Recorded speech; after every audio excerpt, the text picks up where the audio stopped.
She laughed. I married you for the green card. You were just a pathetic ticket to America. So I canceled her visa and left silently. Now she's getting deported, begging me to save her. But I'm not listening anymore.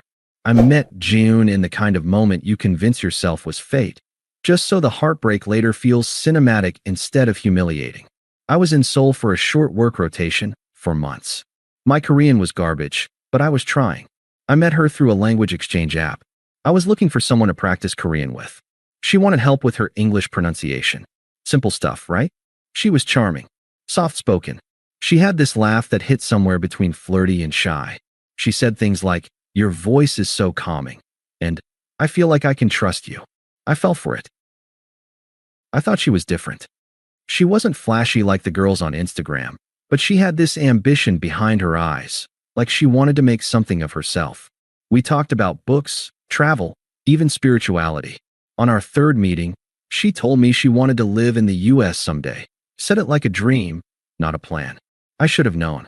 When I came back to the States, we kept in touch. Video calls turned into late-night confessions. 6 months later, she flew out on a student visa. She said she wanted to study marketing, but every night, she curled up next to me and talked about building a life with you, she'd say, tracing little circles on my chest like a scene from a K-drama. My friends asked if it was serious. I told them, she's the most genuine person I've ever met. I believe that. We got married on a rainy Tuesday. Small courthouse ceremony. No big celebration. She said she didn't want attention, that it was about us, not them. At the time, I thought that was romantic. Later, I realized she just didn't want photos with me on her Instagram. The first few months were sweet. She'd cook kimchi stew and tease me for not being able to handle the spice. We watched K-dramas on the couch while she corrected my pronunciation. I loved that routine. It felt real. Stable. She'd press her face into my shoulder and mumble, "You feel like home." God, I held on to that line longer than I should have. But something shifted right after she got her green card. It wasn't immediate. It was death by 1,000 small humiliations. She stopped cooking, stopped saying thank you, started spending more time on her phone, messaging friends back in Seoul, FaceTiming for hours. She wouldn't even introduce me in the background, like I didn't exist. Then came the comments. First it was light teasing. "You dress like an old man." Then a little sharper. "American men are so emotionally weak." And eventually, "Why are you always home? Shouldn't a husband be working harder?" I'd come home from a 10-hour shift, sweaty and drained, and find her sprawled on the couch in leggings, scrolling TikTok, the sink full of dirty dishes from lunch. I'd ask if she could help out a bit more. She'd sigh like I'd asked her to mine coal. "I didn't come to America to be your maid," she snapped once. That one stayed with me. I wasn't asking her to serve me. I just wanted a partner. She started going out more. "Korean community meetups," she said. I believed her. Why wouldn't I?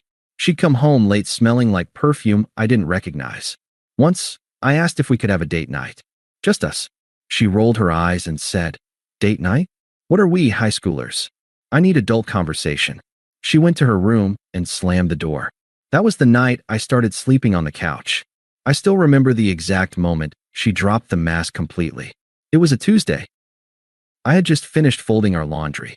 She walked in, looked at the neatly stacked towels, and laughed.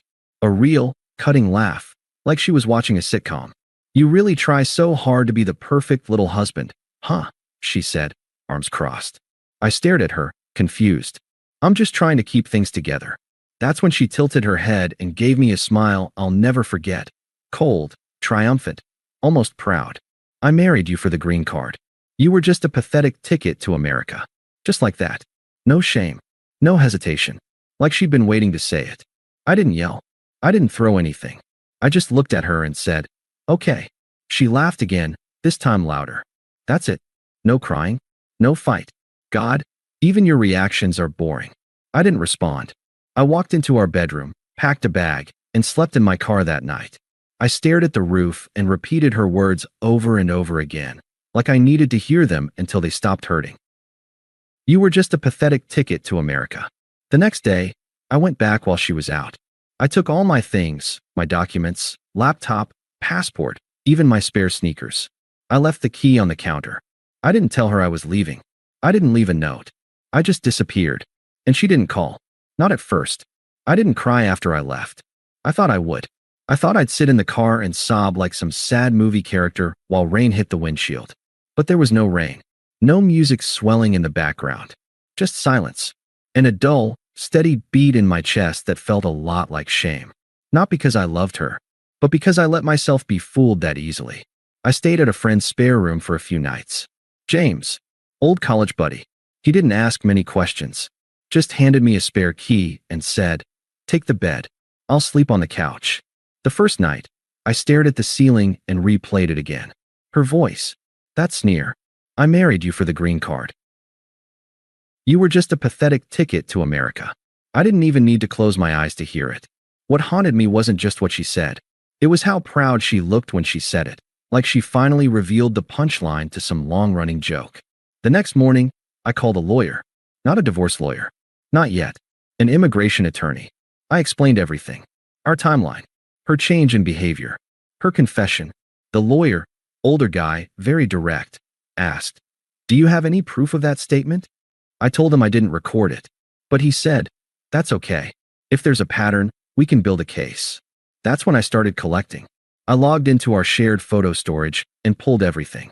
Screenshots of her texts trashing me to friends, calling me boring, desperate, useful, but not attractive. I downloaded her Instagram posts where she cropped me out or tagged only the location. Not me. Never me. I gathered receipts of everything I paid for. Her classes, her car, her phone bill, her half of rent. Always me. I found the DMs she once bragged about from a K-pop looking guy who was way more my type, but lives in Korea, LOL. I printed it all. And I submitted it to USCIS with a formal withdrawal of support, a copy of the I-864 affidavit of support revocation. That's when it became real. 2 weeks passed. No word from her. Not a text. Not a call. Not a single "where are you?" which told me everything I needed to know. She didn't notice. Or she didn't care. Then came the letters. The first one was from immigration, addressed to me, confirming receipt of my withdrawal. The second went to her. I didn't see it, obviously, but I can imagine her reaction. Because on day 17, after nearly 3 weeks of total silence, I got a message from her. No apology. No concern. Just, "Jiun, hey. Weird question. Did you cancel something with immigration?" No hi. No hope you're okay. Just straight to the point. Panicked, transactional. I stared at the message for a long time, then turned off my phone. Later that week, she called. I didn't answer. Then came the voicemails. "Adam, I need to talk to you. This isn't funny. I got a letter today, and I'm really confused." Followed by, "Did you tell them something? I thought we were good. Can you please call me back?" The tone shift was amazing. From smug and superior to nervous and needy. But I wasn't playing this game anymore. I blocked her number. A few days later, she showed up at James's apartment. I don't know how she found the address. Maybe a mutual friend slipped. Maybe she tracked my credit card. Wouldn't put it past her. James called me from work. She's outside. She's been knocking for 10 minutes. I'm not letting her in. I told him good. Don't. That night, she sent an email. Subject line, "Please just talk to me." The message read, "I know I said messed up things, but I was stressed. I didn't mean all of it. I panicked. We were a real couple. You can't just erase that. Can we meet? Please." I didn't reply. She tried again. "Immigration is asking for more evidence. They said my permanent status is on hold. I need you to confirm we were real." Still, I said nothing. Because if she thought I was the key to saving her now, then she was finally seeing me as something valuable. Too bad it was too late. Another 2 weeks passed. James said she stopped coming by. But she started posting more cryptic stuff online. Black and white selfies. K-pop ballads. Captions like, "People will destroy what they don't understand. Love isn't real. Survival is. I wish I never met certain people." The comments were filled with friends from Korea hyping her up, but the mask was slipping. I knew her too well. That wasn't confidence. That was panic dressed up in filters. A mutual friend, Jenny, Korean-American, pretty level-headed, texted me out of nowhere. "Jenny, hey. Jiyoon's telling people you're trying to ruin her life. Is that true?" I sent back one message. "Me? Did she tell you why we got married?" She didn't reply.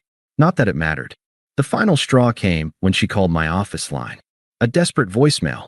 Please. I need you. You don't understand what they're threatening me with. They might send me back. I'll lose everything. Just tell them we were real. Please, Adam.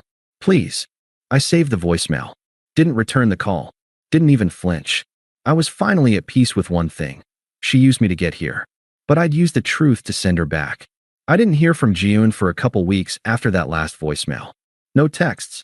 No calls. No email. Just silence. And it was peaceful. It's amazing how loud someone's absence can feel when they've been sucking all the oxygen out of your life for months. I started breathing again, like really breathing. Food tasted better. Music sounded clearer. I could sleep through the night without that knot in my stomach. I knew it wouldn't last, but I took the silence as a gift. James and I had a running joke by that point. Every time my phone buzzed, he'd go, "Deportation Chronicles, Episode 7? I'd just smirk and swipe it away. Sometimes it was spam. Sometimes it was her, calling from new numbers I hadn't blocked yet. I never picked up. Then came the real shift. A mutual friend, Nikki, invited me to a Korean barbecue night in Flushing. Jiyoon used to go to these all the time. Their little expat crew. I hesitated, but I went. Why not? I showed up, grabbed a spot, started talking to people I hadn't seen in a while. And then, the whispers started. Hey man, I heard Jiyoon's going through something. Is it true she might get sent back? Damn, didn't you two just get married? I kept it cool. Polite smile. No gossip. We're not together anymore, I said simply. She made her choices. I made mine. That was it. No drama. No mudslinging. But I could tell people were shocked that I even showed up. Like they expected me to be in hiding, ashamed, broken, bitter. Instead, I was calm, clean-shaven, eating brisket and laughing with friends. And Jiyoon? She was nowhere in sight. Later that night, Nikki pulled me aside. So, she's been messaging everyone, she said in a low voice. Telling people you turned her in, that you're trying to destroy her. I just nodded. Sounds like projection. She said you faked the marriage to trick her. That one actually made me laugh. I paid her rent for a year and filed her paperwork. If that's a con, I must be the dumbest scammer alive. The next day, I got another email. Subject, please just one more conversation. You don't have to forgive me. Just talk to me. I'm running out of options. I'll do anything, Adam. Just please, say it was real. Say something. I'm scared. I read it 5 times. Paused. Deleted it. That weekend, I heard she got kicked out of the apartment. Her name was never on the lease. Mine was. I'd stopped paying, obviously, once I left. The landlord gave her a grace period, then changed the locks. She ended up sleeping on a friend's couch. Someone named Mira. I'd met her once. Super quiet. Not the kind of person who likes conflict. But 3 days later, she messaged me. Mira, I don't know what happened between you two, but she's not okay. She's crying every night. She's panicking. You should talk to her. I didn't reply, because I had talked to her. I listened to her for months, while she lied to my face, mocked my kindness, and used me like a stepping stone. She wasn't crying back then. She was laughing. The immigration attorney called the next week. He said Jiyoon had filed a counterclaim. Said I was abusive, that I emotionally manipulated her, that I used immigration threats to control her. But the evidence I submitted, the screenshots, the voicemail, the emails, all told a different story. He said calmly, they've opened an investigation. She's not going to get her conditions removed without your support. I asked, what happens if I don't show up for the final interview? He said, then she has to defend the marriage on her own, with her own evidence. I thanked him and said I wouldn't be attending. He didn't ask why. I think he already knew. Another message came in the next night. Jiyoon, I didn't mean it, okay? I was just angry. You don't understand how much pressure I was under. You were always working. I felt alone. There it was. The reframing.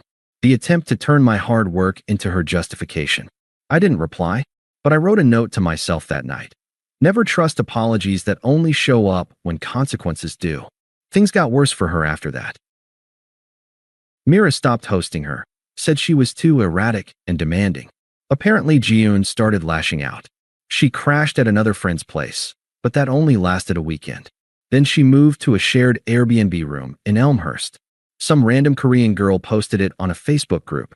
She begged for a place to stay. Her Instagram started changing, too. The bright, airbrushed selfies turned dark. Sad quotes. Pictures of sunsets. Blurry photos of coffee cups with captions like, "I should have been smarter." People only care when it's too late. I miss the way things almost were. Almost. Almost honest. Almost loving. Almost real. I finally blocked her on everything. Not out of spite. Out of mercy.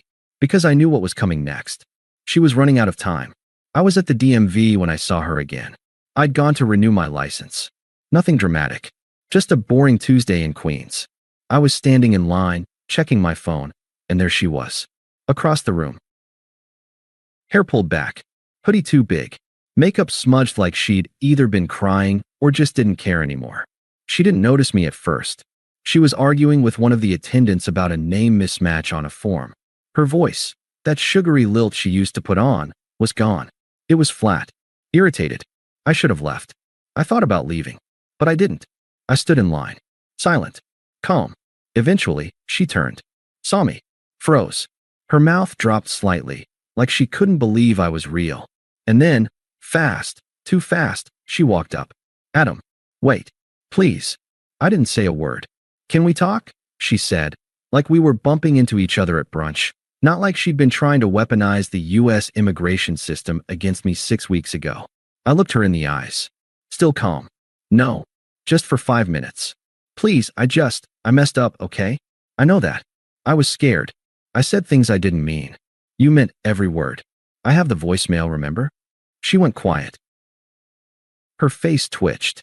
A flicker of guilt, or maybe frustration that the guilt didn't work.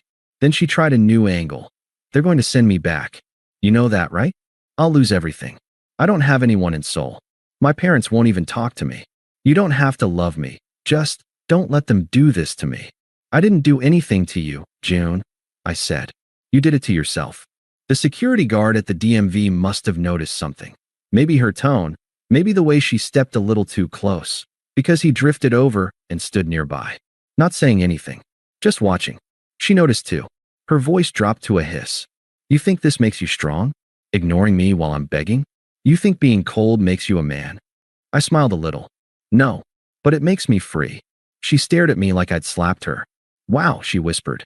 I gave up everything to come here. No, you gave up me to come here. And then you laughed about it. Then I turned and walked away. She didn't follow. That night, I got messages from 2 mutuals. One was Nikki. She showed up at my apartment. Drunk. Screaming about you. I had to threaten to call the cops. She's not okay, Adam. The other was Mira. She told people you hit her. She's trying to claim emotional abuse to stay in the country. I know it's a lie, but just be careful. I already knew she'd try to burn it all down on her way out. People like June don't take accountability. They perform it. They dress it up in sad quotes and dramatic apologies. But it's never about guilt. It's about leverage. When guilt doesn't work, they reach for pity. When pity fails, they reach for fire. I'd already decided I wasn't going to flinch either way. The final interview came and went. She went alone. My absence said everything. A week later, I got a letter from USCIS. Petition withdrawn. Application denied. That was it. Simple. Clean. No drama. No theatrics. Just a quiet end. Except she wasn't done. 3 days later, I got a DM from a random burner Instagram account. How could you do this to her? She loved you. She was just scared. You're a coward. A pathetic man. I knew it was her. She had a pattern. Always tried to twist the story once control slipped through her fingers. I didn't reply. I blocked it. That weekend, she showed up at my gym. I still don't know how she found out where I go. Maybe someone slipped. Maybe she stalked my social media. Doesn't matter. I was coming out of the locker room when she cornered me near the smoothie bar. You're really just going to stand there and pretend none of it mattered? She snapped. You made it not matter, I said calmly. When you used me. When you laughed. When you bragged about it to your friends. I was drunk. I didn't mean it. You said it more than once, Jiun. You wrote it in emails. You weren't drunk every time. Her voice cracked. You think deportation's funny? You think I deserve to lose everything just because I panicked and said dumb things? I leaned in. Quiet, measured. I think you deserve the life you chose. She broke right there. Started crying. Hard. Slumped onto the bench like her knees gave out. Other people were staring. Whispers. Phones out. I felt bad. Not for her, but for the shell she'd become. The performance had nothing left. She wasn't trying to manipulate anymore. She was just unraveling. I didn't say anything else. I just walked out. That was the last time I saw her. 2 months passed. No texts. No surprise visits. No burner accounts. Just silence. Then, one morning, I woke up to a single email. No subject line. Just her name. June. I almost didn't open it. But I did. From June. Date? Timestamp. Subject? No subject. Adam, I know I have no right to ask you to read this. But I hope you will. Because it's the only thing I can do now. I'm leaving the country in 6 days. ICE gave me my final notice. They told me if I try to appeal again, I'll just get blacklisted for re-entry permanently. So it's over. I want you to know, I was angry.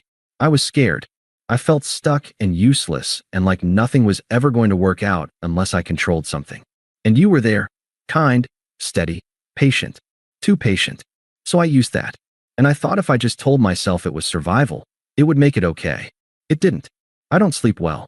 I can't eat without feeling sick. I don't even like who I see in the mirror anymore. That fire I used to have, it's gone. Burned out. I keep replaying the day I said that thing to you, about the green card, about how pathetic you were. It wasn't even a fight. You weren't yelling. You weren't accusing me. You were just tired. And instead of answering like a partner, I turned into something cruel. I don't expect forgiveness. I know I broke something that can't be put back. But please believe me when I say, I did love you. Somewhere in all the mess, I did. I just didn't love myself enough to know how to treat you. You were never pathetic. I was. I'm sorry. June, I read it once. Didn't cry. Didn't get angry. Just sat there, staring at the screen. It felt like reading an obituary. Not of a person, but of a version of her I once believed in. I didn't reply. Not out of malice. Not to punish her. Just because there was nothing left to say. She had her closure. And I'd already found mine. 6 days later, I got a text from Mira. She left this morning. Cried the whole way through customs. She looked empty. I just wrote back, I hope she finds herself again. Somewhere real. And I meant it. Funny how healing happens in silence. Not with dramatic confrontations or grand gestures, but in quiet mornings when you realize you're not waiting anymore. Not waiting for the apology. Not waiting for them to change.